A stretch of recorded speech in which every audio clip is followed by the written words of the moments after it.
La Russie a construit le plus grand sous-marin jamais construit. Ce sous-marin russe est si grand qu'il a été conçu à l'origine pour avoir une piscine et un sauna. C'est exact, je parle du gargantuesque sous-marin de classe Typhoon, le plus grand sous-marin jamais construit. Il ne reste qu'un seul de ces bateaux et il ne sert plus que de plateforme de test pour les nouveaux missiles.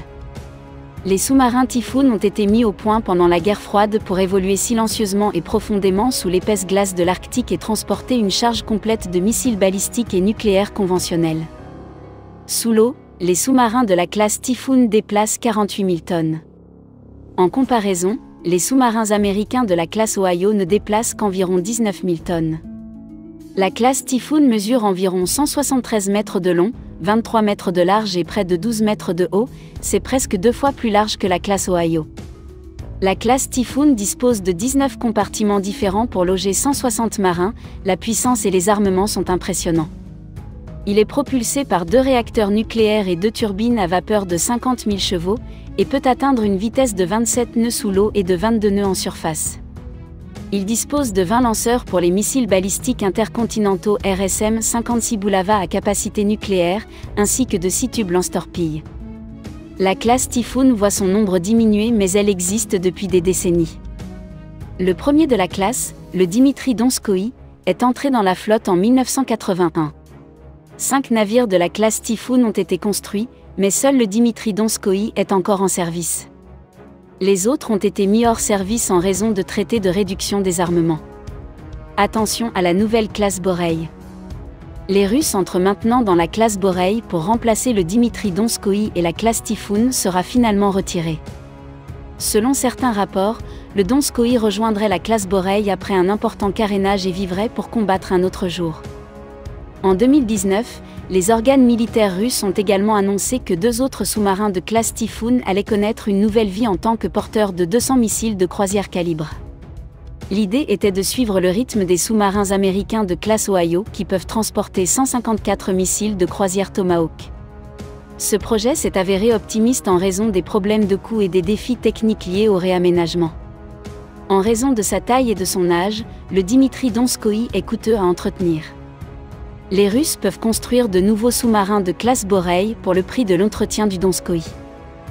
Il est probablement préférable que le Donskoï soit utilisé uniquement pour tester de nouveaux missiles plutôt que d'obtenir un réaménagement incertain pour rejoindre la nouvelle classe Borei.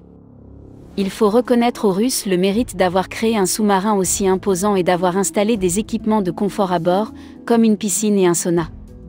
Lorsque vous êtes immergé pendant 120 jours, il est agréable pour l'équipage de pouvoir se défouler. Le gigantesque sous-marin russe Belgorod navigue pour la première fois. Le dernier sous-marin de mission spéciale de la marine russe, le K-329 Belgorod, a pris la mer pour la première fois. Le sous-marin aurait quitté Severodvinsk le 25 juin 2021. Cela représente le début des essais en mer qui sont essentiels à la livraison du nouveau bateau à la marine russe. Bien que les spécifications détaillées n'aient pas été révélées, il est clair que le Belgorod est le plus grand sous-marin à être construit depuis 30 ans. En fait, le seul type de sous-marin qui est plus grand est la classe Typhoon. La coque élargie de ce sous-marin de classe Oscar II est estimée à 178 mètres de long et à environ 15 mètres de large. Son déplacement sera probablement nettement supérieur aux 19 000 tonnes de la classe Oscar II sur laquelle il est basé. Il est plus grand à tous égards que le plus grand sous-marin occidental, la classe Ohio de la marine américaine. Le sous-marin a été lancé le 23 avril 2019 à Severodvinsk. Depuis lors, il est amarré au quai de la ville pour être aménagé et testé au niveau des systèmes. Les médias russes ont fait état de tests du nouveau système d'armement et également des réacteurs. Le navire devait commencer les essais en avril, après le retrait de la glace arctique, mais il a été renvoyé dans les hangars. Il a refait surface à la fin du mois de mai et a été identifié comme étant en cours de démagnétisation les 5 et 6 juin. Il a finalement pris la mer. Le navire a quitté son poste de mouillage pour la première fois le 25 avril, mais au lieu de prendre directement la mer, il a été chargé sur le dock flottant et transféré dans le hall de construction où il a été construit. Le 7 mai, alors qu'un autre nouveau sous-marin, le Kazan, était mis en service, les préparatifs pour le ramener en mer étaient visibles. Le Belgorod, de par sa destination, constitue une énigme pour les analystes occidentaux. Il combinera 2 rôles apparemment contradictoires. Le premier est celui de sous-marins hôtes pour des sous-marins nains à propulsion nucléaire plongeant en profondeur. Ces derniers sont capables de travailler sur des câbles et d'autres objets au fond de la mer. L'OTAN craint que ces objets endommagent les câbles Internet sous-marins qui relient les pays occidentaux. C'est ce qu'on appelle une mission spéciale dans le langage de la marine, qui regorge d'euphémismes pour désigner des activités secrètes. Le second rôle est celui de frappe et de dissuasion nucléaire. Pour cela, il sera armé de 6 torpilles Poséidon. Il s'agit d'une toute nouvelle catégorie d'armes qui n'est utilisée par aucune autre marine. Elles ont été décrites comme des torpilles intercontinentales autonomes à propulsion nucléaire et à armement nucléaire. D'une longueur de plus de 20 mètres, elles sont en fait des drones sous-marins géants dotés d'une portée pratiquement illimitée et d'une ogive nucléaire, et leur performance prévue, environ 70 nœuds et 1000 mètres de profondeur, signifie que ces torpilles ne peuvent être contrées par les armes existantes. Ces deux rôles sont considérés comme contradictoires car l'accomplissement de l'un peut compromettre l'autre. Le rôle de dissuasion nucléaire exige de rester caché et à l'abri du danger, alors que la mission spéciale peut l'emmener dans des zones potentiellement dangereuses, et le choix du rôle principal n'est pas clair non plus. Pour le rôle de mission spéciale, Belgorod est destiné à accueillir le sous-marin Locharik du projet 10831. Ce dernier a toutefois subi un grave accident le 1er juillet 2019, 2 mois seulement après le lancement du Belgorod.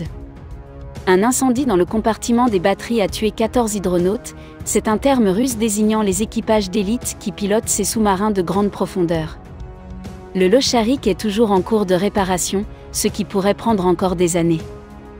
Peut-être pour atténuer les retards dans la remise en service du Locharik, il a été signalé qu'un autre sous-marin nain de grande profondeur est en cours d'adaptation pour s'adapter au Belgorod. Le AS-15 est un sous-marin de classe cachalot du projet 1910, connu sous le nom de classe uniforme par l'OTAN. Il a été construit en 1983 et lancé en 1991. Malgré son âge, sa coque en titane est probablement en bon état et l'idée de le moderniser n'est pas irréaliste, mais la classe uniforme n'a jamais été conçue pour être transportée sous un sous-marin hôte et les modifications devraient être très importantes. À ce stade, ces rapports ne sont pas confirmés et doivent être traités avec prudence. Le déploiement de l'armement Poséidon prendra également quelques années, de sorte qu'il faudra peut-être attendre encore plusieurs années avant que le Belgorod soit véritablement opérationnel. De récents rapports des médias russes suggèrent que le sous-marin servira dans le Pacifique, par opposition à la flotte du Nord basée dans l'Arctique. Cela semble contre-intuitif, car cela mettrait à rude épreuve la logistique des submersibles de plongée profonde qui sont basés dans la flotte du Nord. Quoi qu'il en soit, il s'agit d'un sous-marin unique et impressionnant que les analystes suivront de près.